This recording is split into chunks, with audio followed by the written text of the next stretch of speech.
시청자 여러분 안녕하십니까? 이데일리엔 성주원입니다. 먼저 코로나19 신규 확진자 수 발표 속보부터 전해드리도록 하겠습니다. 중앙방역대책본부에 따르면 오늘 0시 기준 코로나19 신규 확진자 수는 102명입니다. 국내 69명, 해외 유입 33명입니다. 엿새 만에 다시 세 자릿수를 기록했는데요. 이로써 누적 확진자 수는 24,805명입니다. 다음 소식입니다. 빅히트 엔터테인먼트 일반 공모주 청약에 몰렸던 증거금 58조 4천억 원 중 26조 원가량이 국내 증시 주변에 남은 것으로 추정됐습니다. 금융투자협회에 따르면 지난 8일 CMA 잔고는 65조 4,500억 원으로 나타났습니다. 전날보다 19조 3,511억 원이 늘어난 역대 최고치입니다. 여기에 투자자 예탁금 증가액을 합치면 하루 사이 25조 8,340억 원이 늘어났습니다. 이 가운데 상당 금액이 빅히트 청약에 따른 환불 금액으로 추정됩니다. 코로나19 사태로 어려움을 겪는 제주항공이 이르면 오늘 기간산업안정기금을 정부에 신청합니다. 항공업계에 따르면 제주항공은 오는 15일 기간산업안정기금 운용심의회가 열리기 전 기간산업기금 신청을 할 예정입니다. 제주항공이 기간산업기금 지원을 받으면 아시아나항공에 이어 2호 지원 기업이 됩니다. 지난 2분기 순손실이 1,006억 원인 제주항공은 기간산업기금 1,700억 원가량을 받을 것으로 추산됩니다.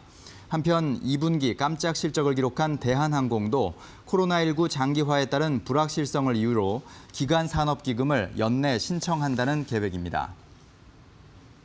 경영난을 겪고 있는 이스타항공이 예고했던 대규모 직원 정리 해고를 시행합니다. 항공업계에 따르면 이스타항공은 내일 직원 605명을 정리해고합니다. 이스타항공은 추후 추가 구조조정을 통해 직원 수를 400여 명 수준까지 줄일 것으로 전망됩니다.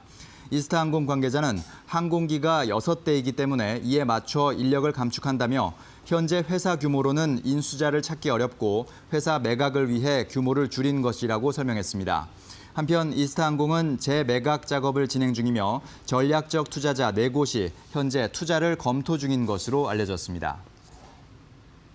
현대차를 제외한 국내 완성차 업계의 임단협이 추석 이후에도 지지부진한 가운데 이번 주를 기점으로 협상이 급물살을 탈 수 있을지 관심이 모아집니다. 업계에 따르면 기아자동차 노사는 오늘부터 이틀간 실무 교섭을 한 뒤 오는 15일 본교섭에 들어갈 계획입니다. 한국 GM 노조는 내일 사측과 한 차례 더 교섭을 진행한 뒤 추가 제시안이 없으면 파업 여부를 결정할 것으로 보입니다. 르노 삼성차는 지난달 25일부터 부산 공장 가동을 중단하면서 노사 간 협상이 멈춘 상태로 르노 삼성차 노조는 부산지방노동위원회에 노동쟁의 조정을 신청했습니다. 코로나19 타격으로 내리막길을 걷던 부산항 컨테이너 물동량이 9월에 증가세로 돌아섰습니다. 부산항 운영사들 집계에 따르면 9월 부산 신항과 북항 9개 터미널에서 처리한 컨테이너는 20피트 기준 171만 3천여 개로 지난해 같은 달보다 2.2% 늘었습니다. 부산항 물동량이 증가한 것은 지난 3월 이후 6개월 만입니다. 9월 물동량 증가는 부산항에서 배를 바꿔 제3국으로 가는 다른 나라의 환적 화물이 큰 폭으로 늘어났기 때문으로 풀이됩니다. 지금까지 이데일리엔 성주원이었습니다. 이어서 간추린 소식 전해드립니다.